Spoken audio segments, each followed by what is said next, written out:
Hello बच्चों, स्वागत है मेरे यूट्यूब चैनल में। आज हम जानेंगे प्रकाश का परावर्तन किसे कहते हैं और प्रकाश का परावर्तन के नियम के बारे में। कितने नियम हैं और वो कौन सी नियम है, चित्र सहित आपको समझाने जा रहे हैं, ठीक ना। तो पहला क्वेश्चन है, प्रकाश का परावर्तन किसे कहते हैं। कहते हैं किसी चिकने चमकीली सतह से प्रकाश की किरण के टकरा कर वापस लौटने की घटना को प्रकाश का परावर्तन कहते हैं, ठीक ना।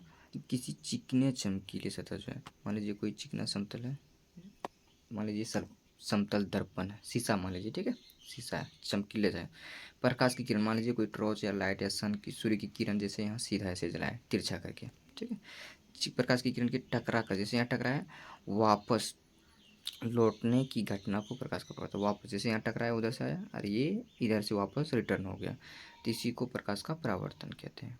तो याद रखिए, जब जब कोई प्रकाश की किरण किसी दर्पण पे टकराकर फिर वापस यानी कि हो जाता है, उसे हम प्रकाश का परावर्तन कहते हैं। दूसरा है प्रकाश के परावर्तन के नियम, ठीक है, यानी कि नियम को लिखने बोला है, तो कौन से नियम है। पालन प्रकाश के परावर्तन के दो नियम है, ठीक। पहला नियम है कि आपतित किरण, परावर्तित किरण और आपतन बिंदु पर डाला गया अभिलंब तीनों एक ही तल पे होते हैं। कहने का मतलब, जैसे मान लीजिए हम अभी क्या बताए, कोई दर्पण है यानी कि शीशा है, मान लीजिए ये शीशा, एक आपतित किरण इधर से आया किरण, इसको आपतित बोलते हैं, ये इधर से वापस गया उसको परावर्तित किरण बोलते हैं, ठीक है।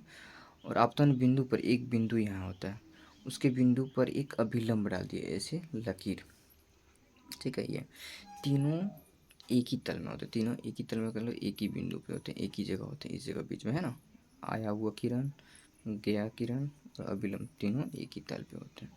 तो आपको इस जगह शॉर्ट में याद रख सकते हैं, इस जगह शॉर्ट में याद रख सकते हैं कि आपतन कोण आपतित किरण, परावर्तित किरण और अभिलंब तीनों एक ही तल में होते हैं। दूसरा नियम कहता है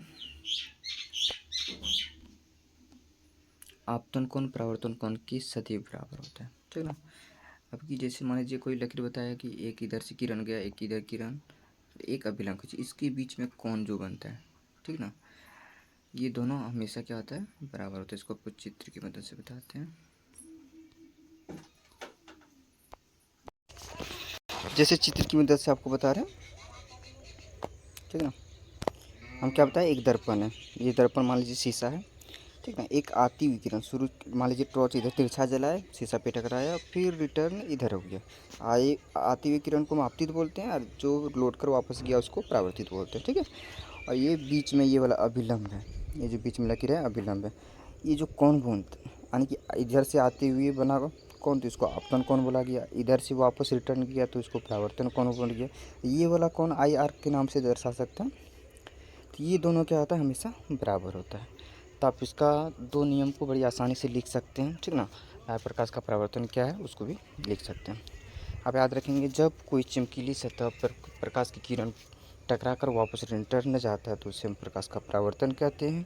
इसके दो नियम हैं। पहला नियम यानी कि आपतित किरण, परावर्तित किरण और ये वाला अभिलंब तीनों एक ही तल पर यानी कि एक ही बिंदु पर, इसी जगह है ना, इस जगह एक ही जगह टकराता है, इसलिए आपतित किरण, परावर्तित किरण और अभिलंब तीनों एक ही तल पे होते हैं। और आपतन कोण और परावर्तन कोण, ये वाला कोण और ये वाला कोण दोनों सदैव बराबर होता है। जैसे मान लीजिए ये 60 डिग्री का है तो ये भी 60 डिग्री का, ये 50 डिग्री का होगा, ये तो ये भी 50 का होगा। कहने का मतलब ये 40 का होगा, ये भी 40 का होगा, दोनों बराबर होता है सेम। आई होप कि आपको वीडियो पसंद आया होगा, समझ गए होंगे। तो वीडियो को लाइक एंड शेयर सब्सक्राइब जरूर करें, ऐसी वीडियो हम आपके लिए लाते रहेंगे। Thank you.